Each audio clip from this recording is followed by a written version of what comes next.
तीसरा प्रश्न है प्रश्नावली के पर देखकर कि प्रश्न 2 में यदि लाल रंग के पदार्थ के एक वाफ के लिए 75 ml मूल मिश्रण की आवश्यकता होती है तो मूल मिश्रण के 1800 ml में हमें कितना लाल रंग का पदार्थ मिलाना चाहिए।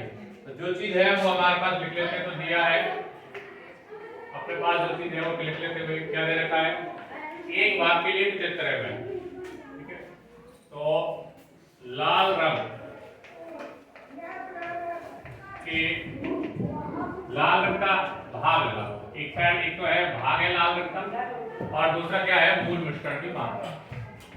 मूल मिश्रण की मात्रा दो चीजें अपने पास, एक तो है लाल रंग का भाग है और दूसरी अपने पास मूल मिश्रण की मात्रा। तो देखिए लाल रंग का भाग है एक भाग और उसके लिए मूल मिश्रण की मात्रा है 75 ml। दोबारा क्या कह रहा है कि अब हमें मूल मिश्रण के 18 यानी ये 1800 ml हो जाएंगे, तब हमें लाल रंग के भाग की कितनी आवश्यकता होगी। तो अपने पास एक चीज को मैंने बताया था, एक चीज को मान लो x और एक को मान लो y।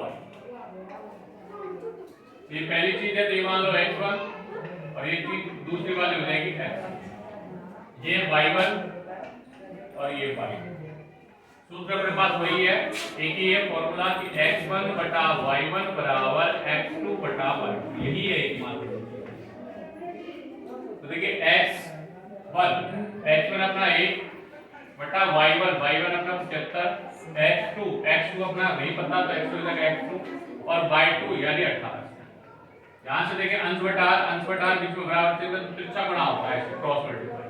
तो 1800 का गुणा 1 से होगा और इधर 75 का गुणा x2 से। हमें x2 का मान निकालना है, 75 गुणा में तो भाग में चला जाएगा, यानी 1800 गुणा 1 1800 बराबर x2 बटा 75 का इसमें हम भाग दे लेंगे। देखिए 75 का जब भाग देंगे 75 दूना 150 बच गए 3 और 75 चौका 300, तो 24 भाग इसका आंसर आएगा। 24 भाग जो है इसका आंसर आएगा, यानी लाल रंग के पदार्थ की जो आवश्यकता होगी वो हमें 24 भाग की आवश्यकता होगी। आज तो क्वेश्चन नंबर 4 देखते हैं। तो जो चीजें लिख लेते हैं एक बार। दो तरह की चीजें, एक तो है अपने पास मशीन, एक मशीन 800 बोतल 6 घंटे भरते हैं। तो एक तो है अपने बोतलों की संख्या, एक तो है अपने पास बोतलों की संख्या और दूसरा है समय, वो भी अपना घंटे में। बोतलों की संख्या को आप x मान लो और समय को मान लो y। बोतलों की संख्या है 840 और घंटे हैं 6। उसके बाद अगर करिए मशीन 5 घंटे में, यानी समय अब 5 है लेकिन बोतलें कितनी बनाएगी ये हमसे पूछा है, तो बोतलें हमें नहीं पता। तो देखिए x की वैल्यू तो ये हो जाएगी x1 और ये हो जाएगी x2। ये अपनी y वाली वैल्यू तो y1 पहली वाली और दूसरी वाली y। फॉर्मूला लगा देंगे क्योंकि x1 बटे y1 बराबर x2 बटे ये फॉर्मूला है। x1 कितना है अपने पास 840 बटा y1 कितना है 6, x2 कितना है x2 नहीं पता, x2 y2 कितना है अंश बटा बीच में बराबर से तिरछा गुणा होता है, ये बहुत पहले सीख चुके हैं।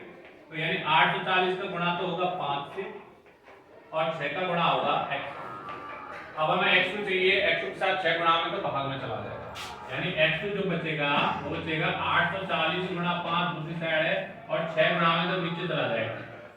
अब 6 का भाग ले लेंगे इसमें, 6 कम 6 का भाग देंगे, 6 कम 6 बच गए 2 और 6 का 24 और 0 की 0 और 140 गुणा 5 कर लेंगे तो 14 5 70 और 0 की 0, यानी 700 बोतलें।